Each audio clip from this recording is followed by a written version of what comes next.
And Alan Dershowitz again is painting himself as a victim once again. And this time it is over a pierogi.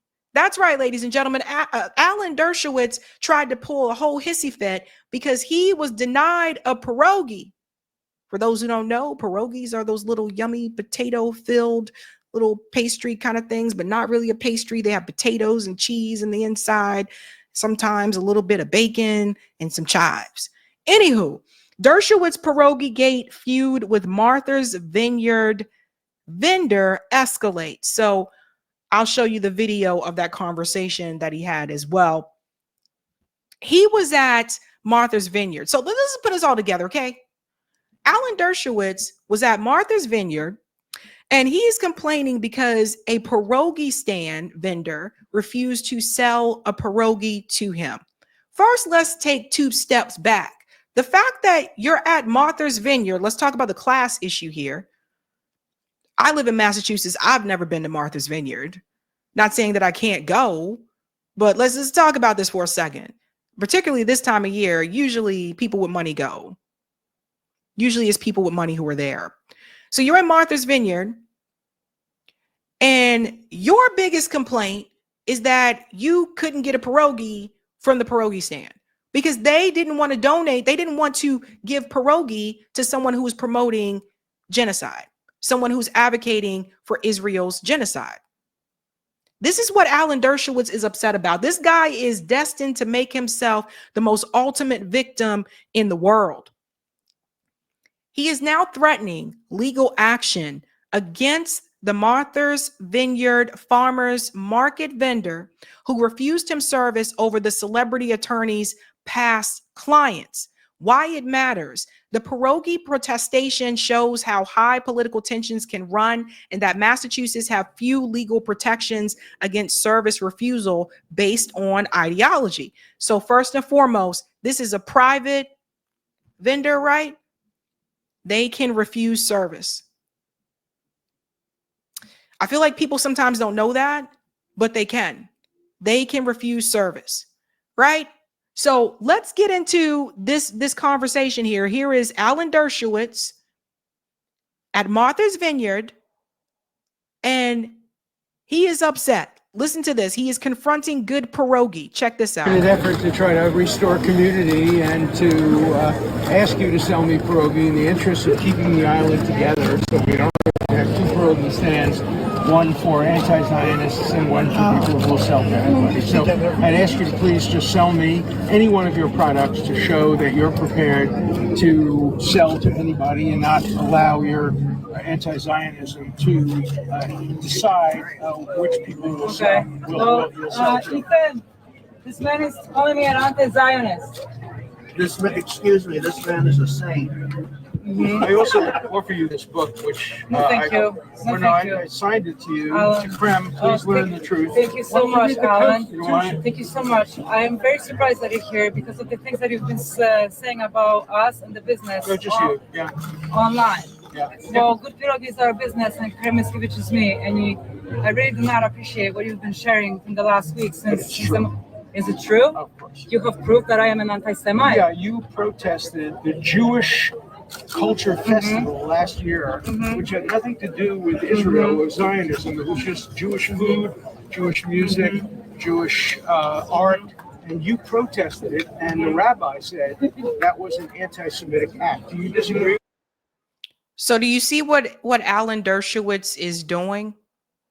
So he went back to that pierogi stand, and of course people are filming, and he's trying to say that that vendor there is anti-Semitic because they protested at a Jewish cultural event. So you see how they trying to blend the two together. See, this is a little trick that they do. People like Alan Dershowitz, they try to blend the two.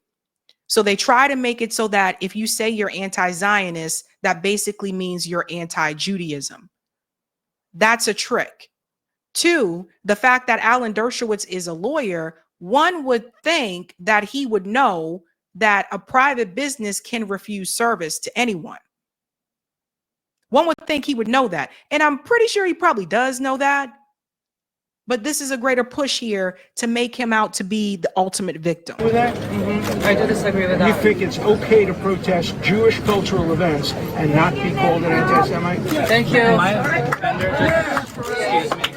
vendor just called me over. Excuse me, what Let me this know man that is a word that you saying. used made them What feel this a little man is uncomfortable. saying. Anti-Semite. No. That's what they What just this let me man know. is saying. Anti-Zionist and Just Protest Jews and all. And they just let me know that that made them feel uncomfortable. So if there's anything I can do to help complete this transaction, I see My that. pronouns are they, them, and you know about this, that my pronouns are they, them, and you continue to misgender me. You know what? You use them all the time. No, you just called me him, so Well, please stop people have lying. slips of the tongue. You You are don't have they, slip. you are them. I'm happy to use whatever pronouns you want. This is not about that. This is about you protesting a Jewish event. No. You did? No. Did you protest the Jewish event? You won't answer that question? Alan, I want to introduce myself.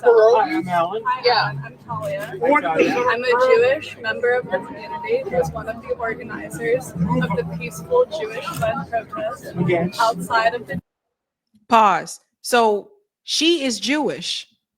So the protest that he's referring to, she said she was one of the lead organizers and that it was peaceful, but she is Jewish.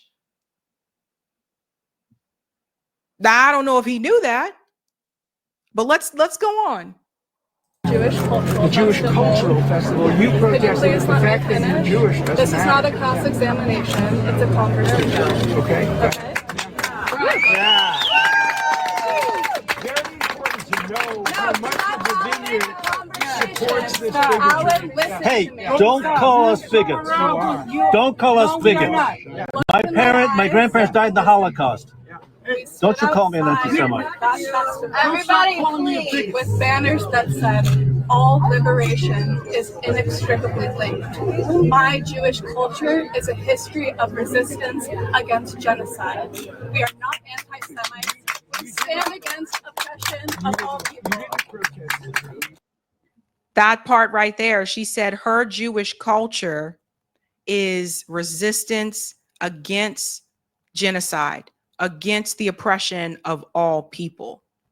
That is why she organized the protest.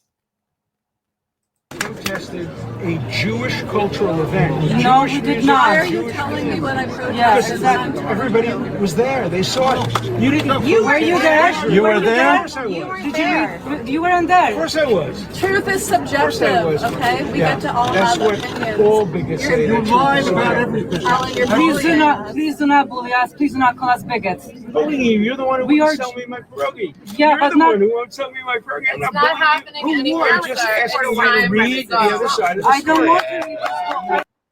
So here comes the propaganda, right? So he arrives with literature because he wants to, well, read this story so you can get on our side or maybe get back on our side. I think what people need to understand is, number one, to hell with Alan Dershowitz, because here's the thing. This guy made a big freaking deal because he was not allowed to get a pierogi. They wouldn't sell him a pierogi. There are people who were denied jobs, Alan Dershowitz. There were people in this country who were denied jobs because they were Black. You see, this is why, all of this, the way that it makes me feel, it really does make me feel some kind of damn way. Part of the reason why I'm so frustrated about the federal jobs being cut is because those federal jobs came in, they were implemented by the federal government to give Black people jobs when the states would not. We have people in this country that have gone through, this guy is pretending like he is the most victimized person in the world. Now, I want to remind you something here, because we cannot let them run away with this narrative, and especially all of you listening, but in particular to Black people listening, we cannot let them run away with this narrative, because what they're trying to do, Alan Dershowitz is trying to make it seem like the white minority are the most victimized people in America. And I want to remind everybody that Alan Dershowitz can walk down the street in neighborhoods that I can't. Alan Dershowitz can drive his car late at night and not have to worry about being targeted by the police. Alan Dershowitz, there's places he can go and things that he can do where he will never be considered a threat. This is real. And yet he wants you to believe that he's so victimized because they refuse to sell him a pierogi. Yet you have people in this country that have been denied housing. They were denied home loans because of redlining. Whether they had the what do you call it? The income, whether they had the income or the credit or not. During those days, you had Black families in this country that were denied home loans because of redlining. He wasn't denied. You have Black people in this country that were denied equality in the Jim Crow South. He wasn't denied. And so this is why we got to push back on this. His goal, and also, of course, Jonathan Greenblatt's goal from the ADL, their goal is to make it seem like they are the most victimized people in this country, simply because people are saying we do not support a genocide. Guys, that is very problematic. I'm already hearing it now, too, by the way, which I'm going to get deep into this on Tuesday. They are already making the call. I heard it on Meet the Press. They are already making the call to give Ukrainians reparations. Like, people think that, and I said this before, the number of people who told me it's divisive, it's divisive. Look how quickly Columbia University just gave cash reparations to the Jewish employees at Columbia University. Look how quickly they just did that because their feelings were hurt over seeing a Palestinian flag. This is the extension of the supremacy. When I say the colonialism didn't end, this is still colonialism. And people like Alan Dershowitz, they keep this propaganda going. So as long as they can convince people that they're the most victimized and and they're not oppressed, but the most victimized and the most oppressed, that is the goal here. That is the goal. Let's continue on here. Let's move on. Because you know the truth. I don't know if I know the truth. That's the thing. I'm not you. I don't assume that I know the truth. Alan, you can either be a part of a community or you can be a bully. And you're being a bully. Can I read this here for you? You can read it. I don't know if I'm going to pick it up. Time to go. Alan, I'm sorry. I'm sorry. You just called me a he. You just called me a he again. It is not a slip up. There are other people that want pierogies. That's not an opinion that my vendor cannot continue to move because they're busy buying. Can we move this conversation somewhere else? They have asked me to intervene, and I have a simple situation. I am asking you to take this conversation out of the public. to do that. If any of you want to continue this conversation with him, and you can read it. You keep going.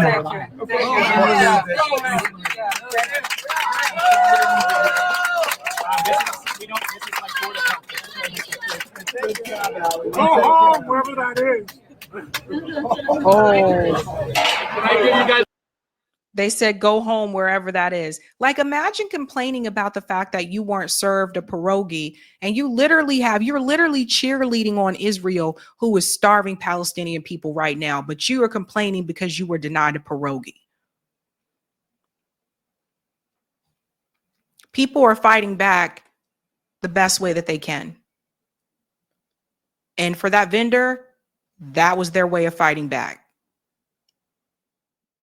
Hey guys, this was a Sabby clip. If you like what you saw, hit that like button and subscribe.